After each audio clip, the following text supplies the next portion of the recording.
ખેડૂત ભાઈઓ, આ વર્ષે આપણા ઘઉંના પાકમાં ઘઉંની સિઝન જ્યારથી શરૂ થઈ ત્યારથી એકંદર ચિત્ર જે હતું એ પાકના જથ્થાને લઈને એટલે કે રાષ્ટ્રના કુલ ઉત્પાદનને લઈને આંકડાના હિસાબથી વિવાદિત રહ્યું છે. સરકાર તરફથી જે આંકડો આપવામાં આવી રહ્યો હતો એ આંકડો મોટો હતો અને વેપારી સમુદાય તરફથી આપવામાં આવેલો આંકડો થોડો નાનો હતો.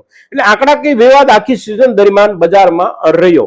અને એકંદર ભાવની સ્થિતિ આપણે જોઈએ તો વિદેશમાં આપણા ઘઉં એક દાણો પણ ન જઈ શકે એવા પ્રતિબંધો હોવાના કારણે ભાવ એકંદર આપણને સિઝન દરમિયાન થોડા ઘણા સારા મળવાની જે કઈ શક્યતાઓ હોય એ આ સિઝનમાં નહોતી. પણ ઉત્પાદન અને આપણા વેપારની અત્યાર સુધીની ઘઉંની પરિસ્થિતિ પછી અત્યારે ચિત્ર કેવું છે અને આગામી સમયમાં આપણી પાસે સંગ્રહિત ઘઉં પર ભાવના હિસાબથી આપણને લાભ થવાની શક્યતાઓ છે. અગર તો વાતાવરણ જે ભાવનું છે અત્યારે એ જળવાઈ રહેવાની શક્યતાઓ છે કે ખરેખર શું છે એના ઉપર સરકારના એક નિર્ણયના આધારે આપણે વિચારી શકીએ છીએ.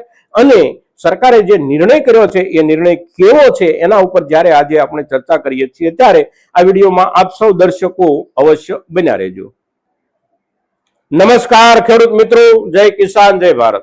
ખેડૂત ભાઈઓ, આપણા ઘઉંના પાકની સિઝન એકંદર હવે પૂરી થઈ ગયેલી ગણાય. આપણા તરફથી બહુ મોટો માલ અત્યારે માર્કેટિંગ યાર્ડોમાં ન જતો હોય અને વેપારીઓ તરફથી બહુ મોટી ખરીદી પણ ન થતી હોય, કારણ કે વીતેલા લગભગ 3 મહિના કે એનાથી પણ વધારે સમય દરમિયાન આપણે ખૂબ મોટા ભાગનો માલ વેચી ચૂક્યા છીએ અને બજાર આપણી પાસેથી ખૂબ બધો માલ લઈ ચૂક્યું છે. સરકારે પણ પોતાની ખરીદીનો જે અંદાજ રાખેલો હતો એ અંદાજમાંથી ઘણો બધો એટલે કે લગભગ 70% થી પણ વધારે માલ સરકારે ખરીદી લીધો છે. એટલે આ સ્થિતિમાં હવે બજારમાં માલની મોટી આવકો, માલની મોટી ગ્રાહકી, આવા બધા સંજોગો લગભગ નવી સિઝન સુધી પૂરા થઈ જાય છે. પણ અત્યારથી લઈને હવે પછી નવી સિઝન સુધીમાં ઘઉંની તંગી ઊભી થઈ શકે, ઘઉંની તંગી ઊભી થવાની કોઈ શક્યતાઓ નથી. અગર તો આપણી પાસે જે કાંઈ સંગ્રહિત માલ હોય કે વેપારીઓ પાસે જે કાંઈ સંગ્રહિત માલ હોય આ માલનો બજારમાં નિકાલ ન થઈ શકે.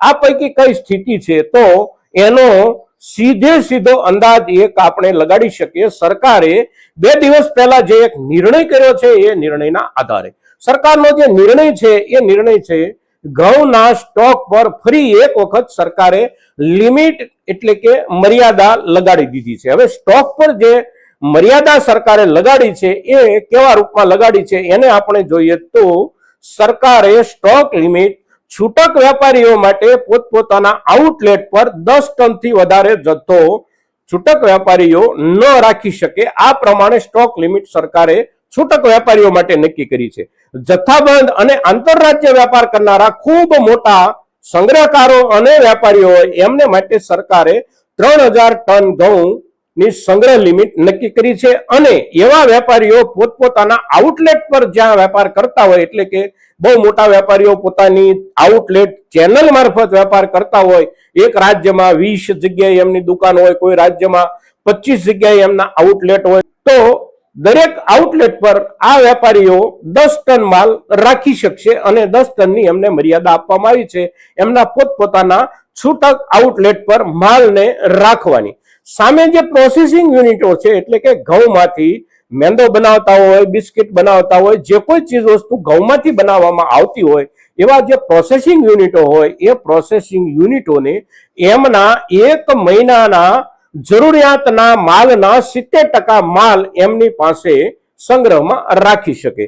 એટલે કે એમની જે મશીનરી લાગેલી હોય અને લાગેલી મશીનરીની જે દર મહિનાની જરૂરિયાત હોય અને ઉત્પાદન ક્ષમતા હોય એમની જે કાંઈ એ ક્ષમતાના 70% માલ એ લોકો પોતાની પાસે સંગ્રહિત રાખી શકે છે.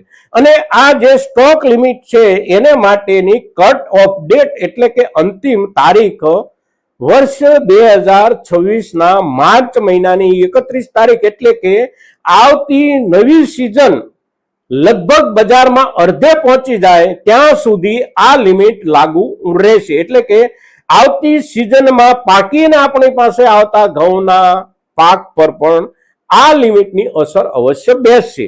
હવે આ જે લિમિટ સરકારે લગાડી છે એનાથી આપણા ભાવમાં અત્યારના દિવસોમાં કોઈ ફેરફાર કદાચ આવી શકે, અગર તો ન પણ આવી શકે. કારણ કે અત્યારે આપણા જે ઘઉં વેચાઈ રહ્યા છે એ એકંદર સામાન્ય ભાવથી વેચાઈ રહ્યા છે.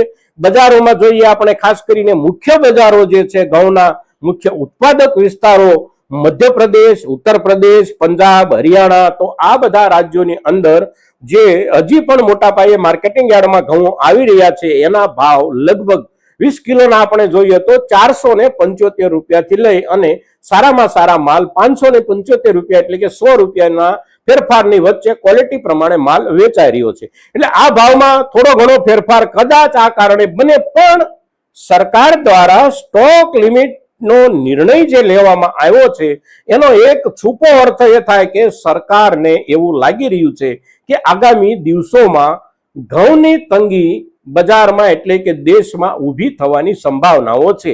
હવે આ જે સંભાવનાઓ છે એ સંભાવનાઓ આપણા ખેડૂતો હોય કે વેપારીઓ હોય, અત્યારના સમયમાં જેમની પાસે ઘઉંનો સ્ટોક છે એ લોકો માટે એક એવા સમાચાર અવશ્ય છે કે સંગ્રહિત માલ છે આપણી પાસે તો આગામી દિવસોમાં ભાવ તૂટી જવાની સંભાવનાઓ બિલકુલ નથી. સમય પ્રમાણે, સમયની જરૂરિયાત પ્રમાણે એકાદ મહિને, 2 મહિને, 3 મહિને કે 4 મહિને, ટૂંકમાં આપણે જેટલો સમય માટે માલ સંગ્રહ રાખવાનો નિર્ણય કર્યો હોય એ સમય કે એના પછીના કેટલાક દિવસો સુધીમાં આપણને એકંદર સારા ભાવ મળવાની સંભાવનાઓ બને છે. સરકારની સ્ટોક લિમિટથી જ સંકેતો મળે છે કે બજારમાં માલની ઘટ પડવાની શક્યતાઓ છે.